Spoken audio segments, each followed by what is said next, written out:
আমি ওকে কখনো ওই চোখে দেখিনি, সবসময় বন্ধু ভেবেছি, কিন্তু ও এমনটা করবে আমি স্বপ্নেও ভাবতে পারিনি। আমার নাম সৌমিতা, আমি একজন সফল নারী। আমি পেশায় উকিল, সৌমিতা আইআইভি। আমি এখন ভাবছি আর আফসোস করছি, আমি যার কথা বলছি সে আমার স্বামী। হ্যাঁ, সে আমার স্বামী। ওর নাম সূর্য। ওর বয়স 27 বছর আর আমার বয়স 26 বছর। আমরা ছোটবেলা থেকেই বন্ধু। সূর্য একটা ইঞ্জিনিয়ারিং কোম্পানির সিইও, তবে ওকে কোনোদিন বেশি কষ্ট করতে হয়নি, কারণ ওর কাজ দেখে ওর অফিসের বস নিজের অবসর নেওয়ার সময় ওকে কোম্পানির সিইও ঘোষণা করে যায়। এতক্ষণ তোমরা যেটার জন্য অপেক্ষা করছো সেটা বলি। আমরা দুই বোন। আমার দিদির নাম সৌমি। আমরা মধ্যবিত্ত। আমরা হরিয়ানাতে থাকি। সূর্যের বাড়ি আমাদের বাড়ি থেকে প্রায় কিছুটা দূরে। সূর্যের বাবা ছিলেন টিচার। আমি আর দিদি ওনার কাছে টিউশন নিয়েছিলাম। যখন দিদির আগে আমার পড়া হয়ে যেত, তখন আমি আর সূর্য একসঙ্গে খেলতাম। ভাবলেও অবাক লাগে, ক্লাস 1 থেকে ক্লাস 12 পর্যন্ত ওদের বাড়িতেই পড়তে যেতাম। মাঝে অন্য কোথাও পড়েছিলাম, আবার ভাগ্য আমাদের দেখা করায়, মানে ওর বাবা আমার এক বান্ধবীর বাড়িতে পড়াতে যেত। কিভাবে জানি না আমার বাবার সঙ্গে ওর বাবার দেখা হয়। সালটা ছিল 2007 সাল। ওর বাবা খুব ভালো পড়াতেন। স্যারের সাথে সূর্যও আসতো। আমরা খুব মজা করতাম। আমরা খুব ভালো বন্ধুও ছিলাম। আমি ওকে বন্ধু মনে করতাম, কিন্তু ওর মনে ছিল অন্য কিছু। ও আমাকে ভালোবাসতো, কিন্তু আমি জানতাম না। ও কখনো আমার কাছে ওর মনের কথা প্রকাশ করেনি।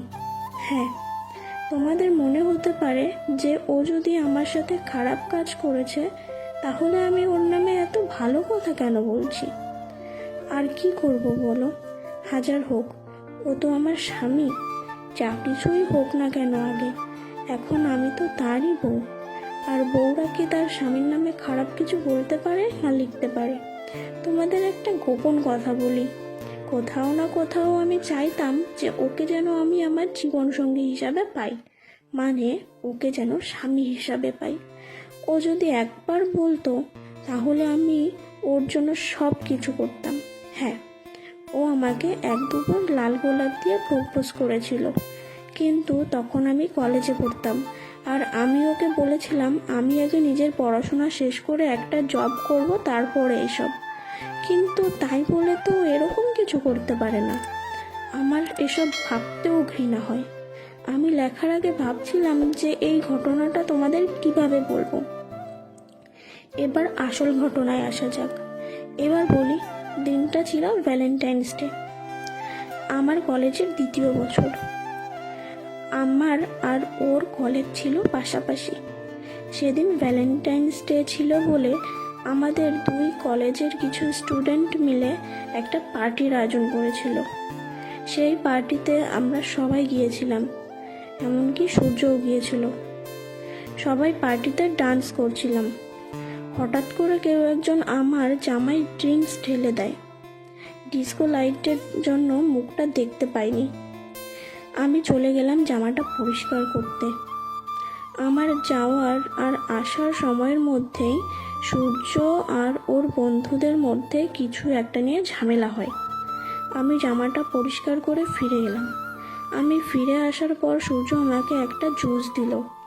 জুসটাতে কিছু একটা মেশানো ছিল। জুসটা খাওয়ার পর আমার মাথা ঘুরতে থাকে আর চোখ ঝাপসা হয়ে যেতে লাগলো। আমার এত নেশা হয়ে গিয়েছিল যে আমি হাঁটতে পারছিলাম না। তাই সূর্য আমাকে কোলে তুলে নিল। কোলে তুলে নিয়ে ও আমাকে একটা রুমে নিয়ে গেল। আমার পুরোটা ঠিক মতো মনে নেই, আর বলল, আমি তোকে খুব ভালোবাসি, আমি তোকে আমার জীবন সঙ্গী করতে চাই, কিন্তু তুই তো ভালোভাবে মানবি না, তাই আমাকে এই কাজ করতে হচ্ছে।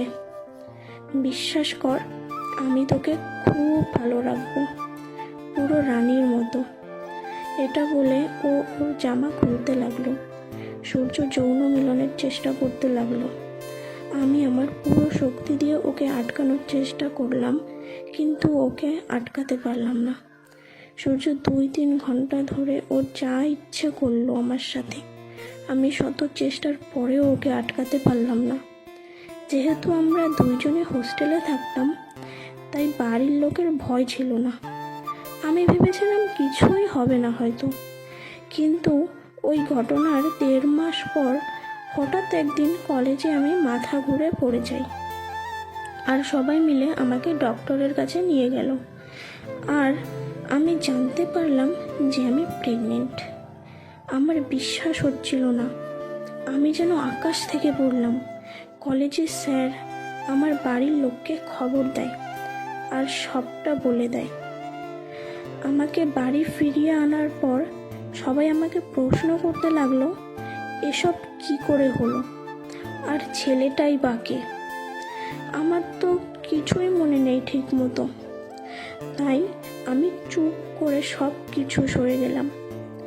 আমার প্রেগনেন্সির খবরটা সূর্যও জানতে পারে, তাই ও খুব তাড়াতাড়ি আমার বাড়িতে এসে আমার বাড়ির লোককে বিয়ের জন্য রাজি করাতে লাগলো। প্রথমে আমার বাড়ির কেউ রাজি হচ্ছিল না। তারপর যখন জানতে পারলো যে ও একটা কোম্পানির সিইও, তখন রাজি হয়ে গেল।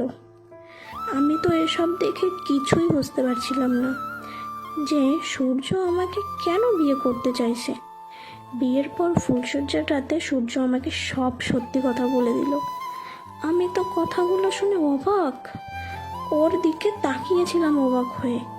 আমি তখন কি করব বুঝতে পারছিলাম না।